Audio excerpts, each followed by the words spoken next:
Elle est dans la lignée de ce qu'on a fait depuis quelques temps maintenant à l'extérieur sur des nouvelles formes de foot, c'est-à-dire que de perdre des matchs sans concéder d'occasion. Et on ne peut pas être ambitieux dans le championnat si on n'arrive pas à régler ce genre de choses. On ne peut pas être ambitieux si on n'arrive pas à gagner ce genre de match parce qu'on a assez de situations, on a défendu en sorte pour qu'ils aient rien comme situation et malheureusement on repart à Metz avec 0 point et c'est la troisième fois que ça arrive.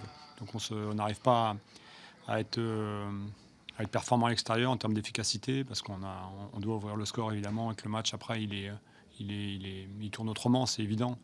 Euh, Maintenant comme si c'est pas la première fois, si c'est la première fois on pourrait dire ça sous le compte de l'accident, là c'est pas possible.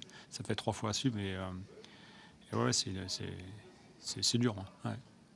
Nouvelle erreur malheureusement d'Alexandre Oukidja. Est-ce que vous avez pu discuter avec lui ou pas encore Non, non, non, je n'ai pas discuté. On est tous abattus par ce scénario. Voilà. On était dedans à la mi-temps, même si on n'a pas ouvert le score. Et puis on rentre après quelques minutes en deuxième mi-temps et encore une fois, on donne de l'énergie à l'équipe adverse en encaissant ce but sur une frappe anodine. Donc ouais, c'est difficile. Puis c'est pas. Même si derrière il reste du temps pour égaliser, même si je pense qu'on aurait pu mieux faire encore dans l'utilisation du ballon, être encore plus rapide dans les enchaînements, plus précis aussi dans les 20 mètres, parce qu'on a quand même beaucoup de possessions et de situations à l'approche du but. On a eu des occasions, je ne sais pas combien, des dizaines de corners, je pense.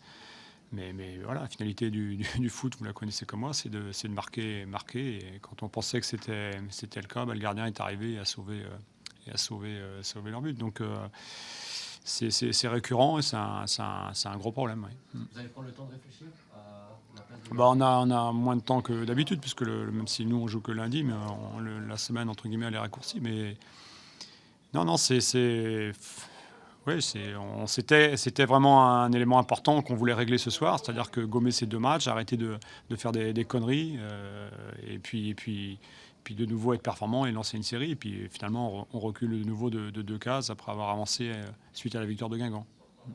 Il y avait une surprise dans votre composition de départ, c'est l'absence de Maguet d'une part et la titularisation d'Alpha Touré. Qu'est-ce que tu peux nous dire sur Ouais, là-dessus? Demaguet s'est blessé. On pensait un petit peu que ça allait être peut-être mieux, mais il s'est blessé hier de nouveau à la séance. Et donc on a préféré être patient avec lui parce que il y avait un risque de blessure plus grave. C'était quoi comme blessure? C'est une blessure à l'adducteur.